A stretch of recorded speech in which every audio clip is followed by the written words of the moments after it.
In diesen Tagen beherrschen die sogenannten Panama Papers die Schlagzeilen in aller Welt.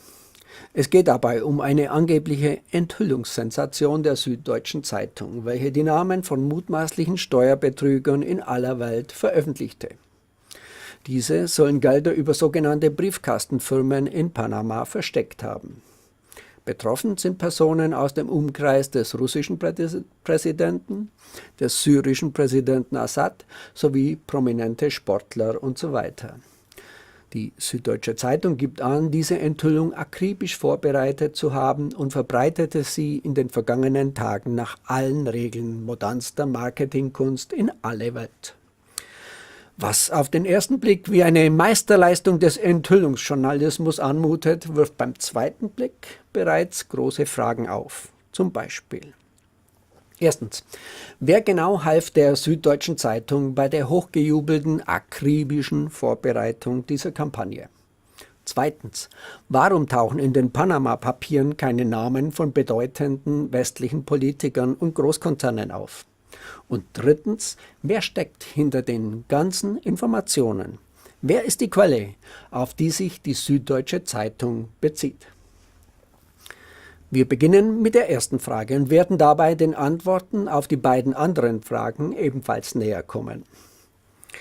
Die Panama-Papiere umfassen mehr als 3,6 Terabyte verschlüsselter Dokumente der Anwaltsfirma Mossack Fonseca in Panama. Diese Millionen von Dokumenten wurden über Monate von einem internationalen Recherchenetzwerk namens ICIJ, Internationales Konsortium investigativer Journalisten, ausgewertet und sogenannt journalistisch aufgearbeitet. Das ICIJ ist ein Journalistenverbund, der dem US-amerikanischen Center for Public Integrity, CPI, einer US-Nichtregierungsorganisation, kurz NGO, unterstellt ist.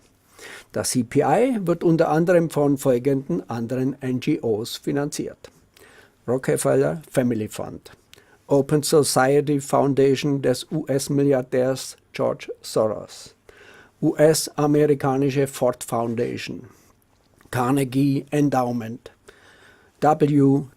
Kellogg Foundation. Dass diese eben genannten NGOs hauptsächlich westliche, das meint globalistische und US-amerikanische Interessen vertreten, ist allgemein bekannt. Auch dass sie in der Vergangenheit Revolutionen in verschiedensten Ländern anzettelten, finanzierten und dadurch mithalfen, Kriege in aller Welt vom Zaun zu brechen, ist ebenfalls offenkundig. Sehen Sie sich dazu unsere demnächst aufgeschaltete Dokumentation Demokratie-Missionare als Todesengel an. Der ehemalige Diplomat und Menschenrechtsaktivist Craig Murray brachte am 4. April 2016 auf den Punkt, dass das ICIJ aufgrund seiner Finanzierung durch die eben genannten Organisationen nicht unabhängig sei. Er sagte, er rechne daher nicht mit der, Zitat, schonungslosen Offenlegung des westlichen Kapitalismus. Die dreckigen Geheimnisse der westlichen Unternehmen werden auch weiterhin verschlossen bleiben. Zitat Ende. Somit sind wir der Beantwortung der anderen zwei Fragen bereits näher gekommen. Ein Blick auf die Hintermänner dieser angeblichen Sensationsenthüllung durch die Süddeutsche Zeitung zeigt, dass es sich bei den Panama Papers um eine gezielte Kampagne, finanziert durch westliche Elitenetzwerke, handeln muss. Und dies erklärt, warum in den Panama Papers keine Namen von bedeutenden westlichen Politikern und Megakonzernen zu finden sind, wie die Süddeutsche Zeitung es versichert. Obwohl Finanzexperten wissen, dass die anwaltlichen Dienste von Mossack Fonseca als viertgrößte Offshore-Gründungsfirma der Welt von den meisten börsennotierten Konzernen der Welt genutzt werden. Die Panama Papers dienen also vor allem dem medialen Feldzug gegen den in westlichen Kreisen verhassten russischen Präsidenten Wladimir Putin, der übrigens in den Dokumenten nicht selbst erwähnt wird, dem syrischen Präsidenten Assad und auch dem isländischen Premier Sigmundur David Gunnlaugsson. Letzterer hat sein Amt nun aufgrund dieser Affäre auch bereits niederlegen müssen.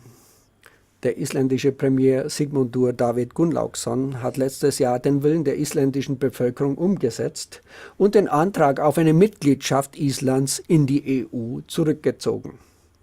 Und damit hat er sich den Ärger der westlichen Regierungen zugezogen. Auch hat Island nach 2008 gezeigt, dass man Banken einfach pleite gehen lassen und dabei nicht das Volk, sondern die Verantwortlichen zur Kasse bitten kann. Ein Beispiel, das nach Ansicht der globalistischen Eliten niemals Schule machen sollte. Und abschließend noch zur dritten Frage. Wer ist die Quelle, die die Panama Papers an die Süddeutsche Zeitung ausgeliefert hat? Die Süddeutsche Zeitung hält ihren Informanten anonym und sagt dazu nur so viel. Die Quelle hat uns gegenüber sehr klar einen moralischen Antrieb vorgebracht. Ich will, dass diese Straftaten öffentlich werden, sagte sie der SZ. Es scheint also eine Person zu sein, die im Umkehrschluss kein Interesse daran hat, Straftaten westlicher Politiker und Großkonzerne öffentlich zu machen.